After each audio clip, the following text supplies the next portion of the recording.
جو لوگ کہتے ہیں حضور کو علم غیب نہیں تھا اور جو کہتے ہیں تھا، بدقسمتی سے دونوں نے ڈیفینیشن علیحدہ کر لی۔ جو ڈیفینیشن نفی کرنے والوں نے کی ہے اس کی وجہ سے، اس کے اعتبار سے واقعتاً نہیں تھا۔ انہوں نے ڈیفینیشن یہ کی ہے، تعریف یہ کی ہے، وہ علم جو خود حاصل ہو جائے۔ اللہ کا عطا کردہ علم جو ہے وہ کہتے ہیں وہ غیب نہیں ہے، تو وہ بھی مانتے ہیں کہ ہر علم جو حضور کو حاصل ہے وہ اللہ کا عطا کردہ۔ میں صاحب عالم ہوں، میں یہ سارے مرحلے میں نے طے کیے نا اپنے زمانہ طالب علمی میں۔ مولانا منظور احمد شاہ صاحب ہیں ساہیوال میں ایک، میں ان کے پاس حاضر ہوں۔ میں نے کہا جی یہ مسئلہ کیا ہے علم غیب کا، مجھے ذرا سمجھائیں۔ انہوں نے ایک کتاب اپنی نکالی کہ دیکھیے صاحب، ہم حضور کے علم کے بارے میں یہ باتیں مانتے ہیں۔ حضور کا علم حادث ہے، قدیم نہیں ہے۔ حضور کا علم محدود ہے، لامحدود نہیں ہے۔ حضور کا علم عطا کردہ ہے، ذاتی نہیں ہے۔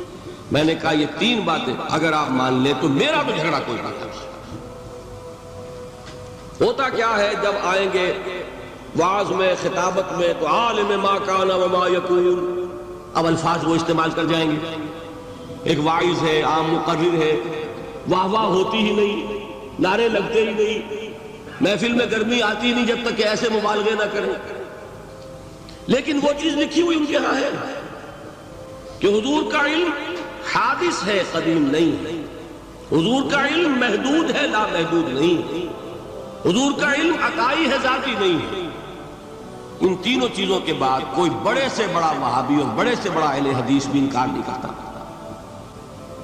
باقی یہ بات جان لیجئے کہ غیب اور حضور یا شہادہ یہ در حقیقت عام انسانوں کے اعتبار سے الفاظ استعمال ہوئے۔ جب قرآن میں کہا جاتا ہے عالم الغیب والشہادہ، اللہ غیب اور جو ظاہر ہے یا موجود ہے سب کا جاننے والا ہے، تو مجھے بتائیے اللہ کے لیے کوئی غیب ہے؟ اللہ کے لیے کوئی شے غیب ہے؟ تو کیوں کہا جا رہا ہے عالم الغیب والشہادہ؟ وہ ہمارے اعتبار سے کہا جا رہا ہے، جو تمہارے لیے غیب ہے اللہ اس کو بھی جانتا ہے، اور جو تمہارے سامنے اللہ اسے بھی جانتا ہے۔ اللہ کے لیے تو کل شہادہ ہے، کسی شے کا لا یعزب عنہ مثقال ذرۃ فی السماوات والارض، آسمانوں اور زمین کا ایک ذرہ بھی اس سے غائب نہیں ہوتا۔ غیب کا وجود کیا اللہ کا؟ تو یہ الفاظ مستعمل ہے ریلیٹو ہمارے اعتبار سے، اور ہمارے اعتبار سے جو شے غیب ہے اس میں سے ایک حصہ اللہ دیتا ہے نبی کو، تبھی تو نبی بنا۔ فرشتے کو دیکھا، فرشتہ ہمارے لیے غیب ہے۔ جنت دکھائی کہ نہیں دکھائی، ہمارے لیے غیب ہے کہ نہیں؟ دوزخ کا مشاہدہ کرایا کہ نہیں کرایا، ہمارے لیے وہ غیب ہے کہ نہیں؟ جو چیزیں ہمارے لیے غیب ہیں انہی کے پردے اللہ کچھ اٹھاتا ہے، کل غیب نہیں۔ کل غیب کا علم ہو جائے گا تو وہ شرک ہو جائے گا۔ کل کا لفظ جہاں آیا شرک ہوا۔ جب آپ کہہ رہے ہیں محدود ہے، لا محدود نہیں ہے، تو کل کا لفظ استعمال نہیں کر سکتے۔ لیکن غیب میں سے کچھ علم دیا گیا تبھی تو نبی بنا، ورنہ میرے اور نبی میں فرق کیا ہوا پھر؟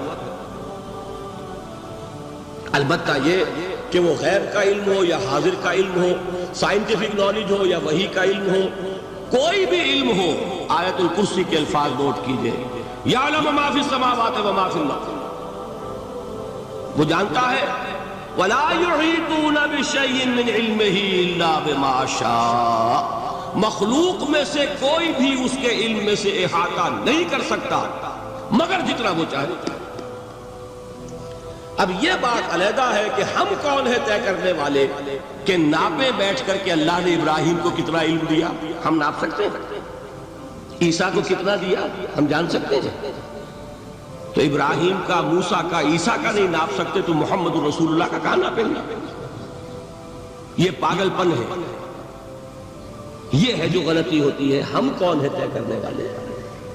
اللہ نے اپنے نبی کو دیا جو دیا، بات ختم۔ کل نہیں کہیں گے، کل کہا شرک ہو جائے گا، ذاتی کہا شرک ہو جائے گا۔ عطائی ہے، جو دیا اللہ نے دیا۔ اور کل نہیں دیا، جتنا چاہا دیا، ہے حادث قدیم نہیں، تینوں چیزوں مان لیجئے تو شرک کا کوئی شائبہ نہیں۔ باقی جہاں ایک طرف قرآن میں وہ آیات ہیں کہ اللہ کے غیب کو کوئی نہیں جانتا، ٹھیک، وہاں یہ بھی ہے کہ لا یظہر غیبہ، لا یظہر علی غیبہ الا من ارتضی بالرسول، وہ اپنے غیب پر قابو نہیں دیتا مگر اپنے رسول میں سے جس کو چاہے۔ یہ دونوں آیتیں قرآن کی ہے کہ نہیں؟ اسی لیے در حقیقت جو غیب کی نفی کرتے ہیں حضور سے، وہ کہتے ہیں کہ از خود معلوم ہونے والی شے غیب ہے۔ ہم کہتے ہیں از خود تو کوئی بھی شے کسی کو معلوم نہیں، ہمیں حاضر کا علم بھی اللہ ہی دیتا ہے تو ہوتا ہے، غیب کا تو بہت دور کی بات ہے۔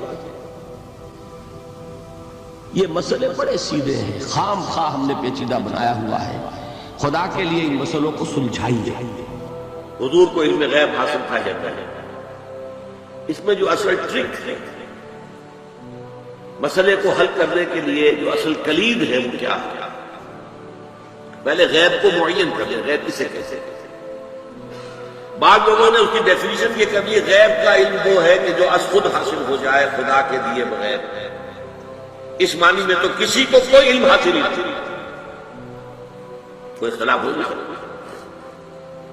یہ جو شہادہ اور غیب کی اصطلاحات قرآن مجید میں آتی ہے وہ اس اعتبار سے آتی ہے کہ ایک وہ چیزیں جو ہماری نگاہوں کے سامنے ہیں، ہم اپنی آنکھوں سے دیکھ سکتے ہیں، اور آنکھوں کے لیے ہم نے ٹیلیسکوپ بھی ایجاد کر لیا، مائکروسکوپ بھی ایجاد کر لیا، اس سے دیکھ سکتے ہیں۔ ایک وہ عالم ہے جو ہماری نگاہوں سے پوشیدہ ہے، فرشتے ہماری نگاہوں سے پوشیدہ ہے، وہ نہ ٹیلیسکوپ سے نظر آئیں گے نہ مائکروسکوپ سے نظر آئیں گے۔ عالم آخر جنت دوزخ ہماری نگاہوں سے پوشیدہ ہے، یہ عالم غیب ہے۔ اللہ تعالیٰ غیب اور حاضر دونوں کا جاننے والا ہے، حالانکہ اللہ کے لیے غیب ہے ہی نہیں۔ آپ سوچیے، اللہ کے لیے تو آنے واحد میں ہر شے اس کی نگاہوں کے سامنے بیک وقت موجود ہے، اس کے لیے غیب نہیں ہے۔ جب قرآن کہتا ہے عالم الغیب والشہادہ، وہ ہمارے اعتبار سے جو چیز ہمارے لیے غیب ہے وہ اللہ کے علم ہے، اور جو چیز ہمارے لیے شہادت ہے وہ اللہ کے علم ہے۔ اس حوالے سے سمجھ لیجیے، نبی تو ہو ہی نہیں سکتا جس سے کچھ نہ کچھ علم غیب نہ دیا جائے۔ اگر نبی کا علم وہی ہو جو ہمارا ہے تو پھر ہمارا اور کا فرق کیا ہوگا؟ نبی نے فرشتے کو دیکھا ہے، نبی کو جنت اور دوزخ کی سیر کرائی گئی ہے، ملکوت السماوات والارض حضرت ابراہیم کو دکھائے گئے ہیں، کذالک نری ابراہیم ملکوت السماوات والارض۔ معراج میں حضور کو کیا کچھ دکھایا گیا ہے؟ اگر یہ چیزیں غیب کی ہیں، اگر یہ چیزیں وہی فرشتہ یہ غیب ہے تو غیب کا علم نہ دیا جائے تو نبی کا ہوا وہ تو پھر عام انسان ہے۔ قل انما انا بشر مثلکم یوحی الی، وحی آ رہی ہے میرے پاس، یہ از خود غیب سے معاملہ آ رہا ہے۔ البتہ کل غیب جو ہے وہ اس کی نفی ہو جائے گا، کل غیب۔ چنانچہ یہ میں نے باقاعدہ ایک بریلوی عالم دین سے گفتگو کی تھی، ابھی میں طالب علم تھا، میڈیکل کالج میں پڑھ رہا تھا، تو انہوں نے جا کے اپنی کتابیں مجھے دکھائی کہ دیکھیے ہم مانتے ہیں حضور کا علم، حضور کا علم ذاتی نہیں عطائی، نمبر 1۔ حضور کا علم قدیم نہیں حادث ہے، نمبر 2۔ حضور کا علم لا محدود نہیں محدود ہے۔ تو میں نے کہا پھر میرا تو آپ سے کوئی جھگڑا نہیں ہے، 3 باتیں آپ واقعی مان لیں تو پھر میرا کوئی جھگڑا نہیں، میرا اختلاف ہوتا ہے۔ اب ٹیکنیکل بھی ہے، قرآن مجید میں بھی آیا ہے لا یظہر علی غیبہ الا من ارتضی بالرسول، اللہ اپنے غیب کو ظاہر نہیں کرتا مگر اپنے رسولوں میں سے جن کو پسند کرتا ہے ان کو وہ غیب کی خبر دیتا ہے۔ غیب کی خبریں دیتے ہیں نبی، تبھی تو وہ نبی کہلاتے ہیں۔ تو یہ غیب کا مسئلہ ہمارے ہاں علم غیب کا ہے، وہ بھی اس سے حل ہو جاتا ہے۔ دین کی بات پھیلانا صدقہ جاریہ ہے، ثواب کی نیت سے ویڈیو کو شیئر ضرور کیجیے۔ جزاک اللہ۔